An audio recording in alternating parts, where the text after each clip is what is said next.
నమస్కారం గురుగారు. శ్రీమాత్రే నమః. శ్రీ గురుభ్యో నమః. గురుగారు, కృష్ణాష్టమి రాబోతుంది కదా, కృష్ణాష్టమి విశిష్టత ఏంటి, కృష్ణాష్టమి ఎలా జరుపుకోవాలి అనేది చాలా మందికి తెలియని విషయాలు. ఎవరికి నచ్చినట్టు వాళ్ళు చేసుకుంటారులే, కానీ కృష్ణాష్టమి అంటే అసలు ఏంటి, ఎందుకు జరుపుకోవాలి, ఎలా జరుపుకోవాలి అనేది మాకు తెలియజేయండి గురుగారు. ప్రపంచంలో ఏ ఆడపిల్ల ఇష్టపడకుండా ఉండేటువంటి దేవుడు ఎవరన్నా ఉన్నారు అంటే కృష్ణుడే. ప్రతి ఆడపిల్ల ఇష్టపడుతుంది కృష్ణుడిని. కృష్ణుడు లాంటి భర్త వస్తే కష్టం, కానీ కృష్ణుని ఇష్టపడిన ఆడపిల్లలు అంటే ఎవరు ఉండరు ప్రపంచంలో. అవునా? రాముడు లాంటి మొగుడు కావాలనుకుంటారు, పిల్లలు మాత్రం కృష్ణులాగా ఉండాలనుకుంటారు. అంటే ఆ చిలిపితనం ఉండాలి. అవును. కృష్ణుడు అష్టమి రోజున పుట్టాడు, ప్రపంచం మొత్తానికి గురువయ్యాను. కృష్ణం వందే జగద్గురు అని చెప్పి పిలుస్తుంటాం మనం. అవునా? అష్టమి రోజున పుట్టినంత మాత్రాన కష్టాలు తెచ్చిపెడతారని లేదు. నిజంగా చెప్పాలి అంటే ప్రపంచంలో ఉండేటువంటి అన్ని రకాల కష్టాలు తీర్చేటువంటి కృష్ణుడు పుట్టినటువంటి రోజు అష్టమి. అవును గురుగారు. ఓ మాట చెప్పాను కదా, అంత గొప్ప రోజు. శ్రీకృష్ణుడు రోహిణీ నక్షత్రంలో శ్రావణ మాసంలో కృష్ణపక్షంలో అష్టమి రోజున పుట్టాడు. ఏ సమయంలో పుట్టాడు ఆయన? అర్ధరాత్రి. పగలు కాదు ఆయన పుట్టింది, అర్ధరాత్రి పుట్టాడు. ఆ రోజు పొద్దున్నుంచి మరుసటి రోజు ఉదయం వరకు పూజలు చేయాలనే శాస్త్రం చెప్తుంది మనకి. మహాశివరాత్రి చేస్తాను నాన్న, పొద్దున్నే లేస్తాం, మళ్ళీ మరుసటి రోజు పొద్దున్న వరకు జాగరణ చేస్తాం, పూజలు చేస్తాం, నామస్మరణ చేస్తూ ఉంటాం. అది శివుడికి చేసాం, మరి విష్ణుమూర్తికి చేయాలిగా కదా. అదే కృష్ణ. ఓకే గురు. శ్రీకృష్ణ పరమాత్మ చాలా గొప్పవాడు నాన్న. గీత రాశాడు. మన తలరాతలను మార్చేటువంటి రాత ఏదైనా ఉంది అంటే కేవలం భగవద్గీత తప్పితే వేరే ఇంకోటి లేదు. ఎవరైనా డిప్రెషన్లోకి వెళ్ళిపోతున్నా, బాధల్లో ఉన్నా, కష్టాల్లో ఉన్నా, ఆ కష్టాలు మొత్తం బయటికి రావడానికి పర్సనాలిటీ డెవలప్మెంట్ అని కొంతమంది మన కోచింగ్స్ ఇస్తూ ఉంటారు. అవునా? కౌన్సిలింగ్లు ఇస్తుంటారు. అసలు ఈ పర్సనాలిటీ డెవలప్మెంట్ ఎక్కడి నుంచి వచ్చింది? భగవద్గీతలోంచి వచ్చిందే పర్సనాలిటీ డెవలప్మెంట్. అర్జునుడు, నా తాతలు, మా మామలు, మా అన్నలు, మా తమ్ముళ్ళు అందరూ యుద్ధంలో ఉన్నారు, నేను వాళ్ళతో యుద్ధం చెయ్యను అని చెప్పి మానసికంగా కుంగిపోయిన సమయంలో కదా ఈయన చెప్పింది గీత. అవునా?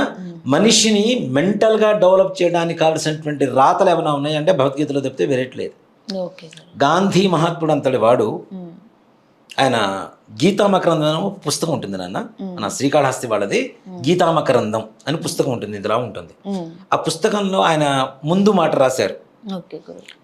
ఆయన రాసిన దాంట్లో ఏం రాశారు అంటే, మన గాంధీ మహాత్ముడు, నాకు ఏ రకమైనటువంటి సమస్య వచ్చినా, ఏ రకమైనటువంటి సందేహం వచ్చినా గీతామకరందం పుస్తకం ఇట్లా ఓపెన్ చేస్తాను, ఏ పేజీ ఓపెన్ చేసినా నాకున్న సమస్యకు అందులో పరిష్కారం దొరుకుతుందని చెప్పి రాశారు.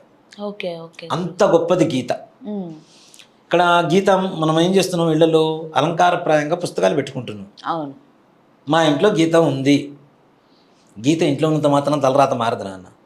గీతలో ఉండేటువంటి 18 అధ్యాయాలు, శ్లోకాలు మనకి, మన పిల్లలకి మనం నేర్చుకోవడం, మన పిల్లలకి నేర్పిస్తూ ఉంటే, పిల్లలకి భగవద్గీత శ్లోకాలు ఎవరైతే నేర్చుకుంటారో, వాటి అర్థం ఎవరైతే తెలుసుకుంటారో, భవిష్యత్తులో కోర్టులో బోన్లోకి ఎక్కి భగవద్గీత మీద ప్రమాణం చేయాల్సిన అవసరం లేకుండా ఉంటుంది నాన్న. సింపుల్గా చెప్పాలంటే, గీతలో ఉన్న శ్లోకాలు నేర్చుకుంటే గీత మీద చేయబెట్టి ప్రమాణం చేయాల్సినటువంటి అవసరం రాకుండా తప్పనిసరిగా వాళ్ళ మెంటాలిటీ మారిపోతుంది.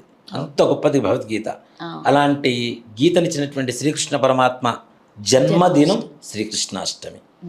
ఈ శ్రీకృష్ణాష్టమి రోజున అందరూ ఉదయం నుంచి పూజలు చేస్తుంటారు, అభిషేకాలు చేస్తుంటారు, ఆరాధనలు చేస్తుంటారు, కానీ రాత్రి 9 కాగానే పడుకుంటారు. అసలు ఆయన పుట్టిన సమయంలో కదా చేయవలసింది మనం. అర్ధరాత్రి పూట పూజ చేయాలి ఆయనకి. అర్ధరాత్రి పూట పూజ చేయాలి అంటే ఏం చేయాలి? ఇళ్లలో కృష్ణుడి విగ్రహాలు పెట్టుకుంటారు నాన్న. అది కూడా దయచేసి ఫ్లూట్ ఉన్నటువంటి కృష్ణ విగ్రహాలు పెట్టుకోవద్దా గురుగారు? శ్రీకృష్ణ అంటే ఫ్లూట్ పట్టుకున్నట్టు భంగిమ ఉంటుంది, కానీ ఫ్లూట్ చేతిలో ఉన్నటువంటి విగ్రహాలు దయచేసి ఇళ్లలో పెట్టుకోవద్దు అని చెప్పి శాస్త్రం. ఎందుకంటే ఫ్లూట్ అంటే గాలి. అట్లానే గాలికి మన సంపాదన కానివ్వండి, మన మనశ్శాంతి కానివ్వండి పోతాయని చెప్పి దాన్ని అర్థంగా తీసుకొని చెప్తూ ఉంటారు. ఫ్లూట్ ఉన్నటువంటిది కాకుండా ఫ్లూట్ పట్టుకున్నటువంటి భంగిమ ఉండొచ్చు. దానికంటే ఇంకా విశేషమైంది ఏంటి అంటే, కృష్ణుడు అప్పుడే పుట్టాడు కదా, బాలకృష్ణుడి విగ్రహాలు ఉంటాయి, ఇట్లా పాకుతున్నట్టుగా, వెన్న చేత్తో పట్టుకున్నట్టుగా. అలాంటి విగ్రహాలకి కానీ, అలాంటి పటాలకు కానీ పూజ చేయడం అనేది ఇంకా విశేషం నాన్న. శ్రీకృష్ణ పరమాత్మకి ఏ విధంగా పూజ చేయాలి, దేంతో పూజ చేయాలంటే, మొట్టమొదటిగా తులసీ దళాలు చాలా ప్రీతికరం. సత్యభామ శ్రీకృష్ణ పరమాత్మని అమ్మటానికి తులాభారం పెట్టేసింది. అందరు బంగారం తీసుకొచ్చి వేస్తున్నారు, ద్వారకలో ఉన్నటువంటి బంగారం మొత్తం తీసుకొచ్చి వేస్తున్నారు, అయినా తూగటలేదు. రుక్మిణీదేవి ఏం చేసింది, ఒక తులసి దళం తీసుకొచ్చి ఆ త్రాసులో పెట్టింది. శ్రీకృష్ణ పరమాత్మ అమాంతం పైకి లేచారు. అవునా? అంటే ఇక్కడ ఏంటి, ప్రేమ భక్తి, తులసి అంటే భగవంతుడికి ఇష్టం. అంటే రుక్మిణి ప్రేమ వల్ల ఆయన పైకి లేచింది అంటారా, తులసి దళం వల్ల? తులసి దళంలో అంటే ఆ తులసిలోనూ రుక్మిణి ఉంది, అసలైన లక్ష్మి ఆవిడే. కాబట్టి ఆ లక్ష్మికి తూగాడు కానీ ఈ బంగారం అంతా అలక్ష్మి, అసలైన లక్ష్మి తులసి దళమే శ్రీకృష్ణ పరమాత్మకి. కాబట్టి ఈ తులసి దళాలు దీంట్లో కూడా ఒక ఇది చెప్తానన్న, తులసి దళాలు కొయ్యటం అనేటువంటిది ఆడవాళ్ళు చెట్టుకు కొయ్యకూడదు ఎప్పుడు కూడా, ఎప్పుడు తులసి దళాలు కొయ్యకూడదు. అలాగే మగవాళ్ళు కూడా సాయంకాలం 6 గంటల లోపల మాత్రమే తులసి దళాలు తుంపాలి చెట్టు నుంచి. అది కూడా భోజనం చేయకుండా ఉంటే సాయంత్రం వరకు. భోజనం చేసిన తర్వాత తులసి చెట్టుని ముట్టుకోకూడదు. తులసి అనేటువంటిది ఇప్పుడు మనకి యాడ్స్ చూస్తుంటాను నాన్న, ఈ పేస్ట్లో తులసి ఉంది, ఈ టీలో తులసి ఉంది అని చెప్తుంటారు. ఈ తులసి ప్రాధాన్యత కొన్ని లక్షల సంవత్సరాల క్రితమే మన వాళ్ళు తెలుసుకున్నారు, సైంటిఫిక్గా ప్రూవ్ అయ్యింది అది. అవునా? తులసి ఉంటే ఇంట్లో సర్వరోగ నివారణి, ద్వారానికి ఎదురుగా, ముఖద్వారానికి ఎదురుగా ఉండేది. అక్కడి నుంచి వచ్చేటువంటి గాలి ఇంట్లోకి వస్తూ ఉంటే ఈ గాలి పీల్చుకుంటున్నటువంటి వీళ్ళందరికీ రోగాలు ఎక్కడ ఉంటాయి నాన్న? అందరూ ఆరోగ్యవంతంగా ఉంటారు కదా. అది అసలు తులసి లక్షణం. ముఖ్యంగా తులసి దళాలు కోసి స్వామివారికి మాల కట్టి విగ్రహానికో పఠానికో వేయండి, పూజ చేసుకోండి. కృష్ణాష్టోత్తరం ఉంటుంది, కృష్ణాష్టోత్తరం చాలా కఠినంగా ఉంటుంది నాన్న. ఒక్కొక్క నామం ఇంత పొడవును ఉంటుంది, ఒత్తులు పొల్లులు అన్నీ, దానికి దీర్ఘస్వరాలు స్వరాలు అన్నీ ఉంటాయి. కాబట్టి చక్కగా అష్టోత్తరం యూట్యూబ్లో వింటూ స్వామివారికి తులసి దళాలతో పూజ చేసుకొని స్వామివారికి తులసి దళాలతో పాటు మనం నైవేద్యం పెట్టేటప్పుడు ఏం పెడతాం, ఎక్కువగా వెన్నపూస పెడతారు. అవునా? వెన్నపూస, పానకం, వడపప్పు, చలిబిడి పెడతారు. ఈ వెన్నపూస స్వామివారికి ఎందుకు ఇష్టం అనేది ఎవరికీ తెలియదు. వెన్నపూస వెన్న దొంగ, ఆయన దొంగతనం చేసి తినేవాడు, వెన్న అంటే ఇష్టం, ఇది ఒక్కడే తెలుసు జనాలకి. అసలు వెన్నపూస దొంగతనం చేసి మరి ఎందుకు తినేవాడు అంటే, వెన్న తెల్లగా ఉంటుంది. అవునా? చంద్రుడు ఎలా ఉంటాడు నాన్న? తెల్లగా కదా. చంద్రుడు మన మనస్సులో ఉండేటువంటి బాధలకి కారణం ఆయనే. అవును గురుగారు. చంద్రమా మనసే జాత, చంద్రుడు మనఃకారకుడు అని చెప్పి శాస్త్రం. అంటే మనసులో ఉండేటువంటి బాధలకి, రుగ్మతలకి, మానసికమైనటువంటి రోగాలకి కారణం ఎవరు అంటే చంద్రగ్రహం మన జాతకంలో బాగుండకపోతే మనకు కష్టాలు ఎక్కువ ఉంటాయి, బాధలు ఎక్కువ ఉంటాయి, మానసికంగా బాధపడుతూనే ఉంటారు. ఇక్కడ చంద్రుడికి గుర్తుగా వెన్న. కృష్ణుడు ఎవరిళ్లలో దొంగతనం చేశాడు వెన్న అంటే, ఎవరు కష్టాల్లో ఉన్నారో వాళ్ళ కష్టాలని వెన్న రూపంలో దొంగతనం చేసి తిన్నాడు ఆయన.